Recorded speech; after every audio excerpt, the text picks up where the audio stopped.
Markets are pricing calm, but the system is telling a very different story.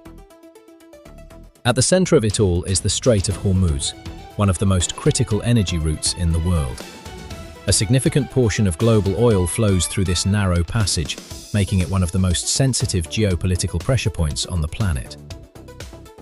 Over the past 24 to 48 hours, tensions have escalated again. The United States has taken direct action against an Iranian vessel that was reportedly attempting to bypass restrictions in the strait. This marks a clear signal that enforcement in the region is tightening, not easing. In response, Iran has issued strong statements, accusing the United States of piracy and aggression, while reaffirming its position over control of the strait. The tone is firm, and the posture is hardening. At the same time, diplomacy is beginning to break down. Iran has refused to participate in a second round of talks with the United States, removing a key pathway toward de-escalation. Without dialogue, the risk of miscalculation increases significantly. Political pressure is also rising. Donald Trump has reinforced a more aggressive stance, warning that further action could be taken if tensions continue to escalate or if agreements are not reached. This adds another layer of uncertainty to an already fragile situation.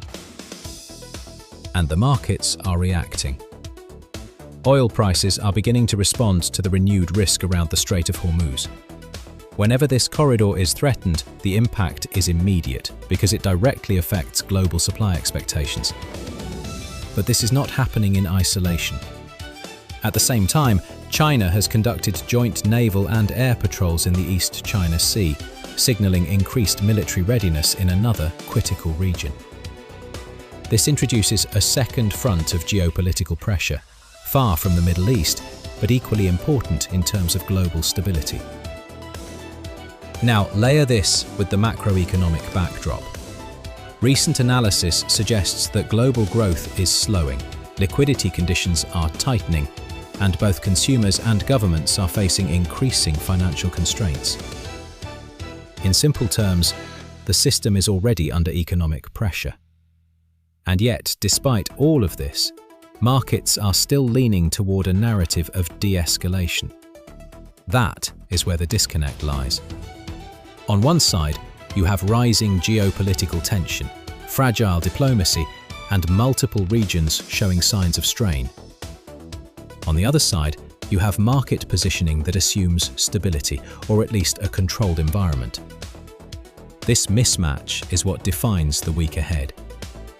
Because if tensions continue to rise, or if any unexpected escalation occurs, markets may be forced to reprice very quickly. So this week, there are a few key things to watch closely. First, the situation in the Strait of Hormuz. Does control tighten further, or do we see any signs of stabilization?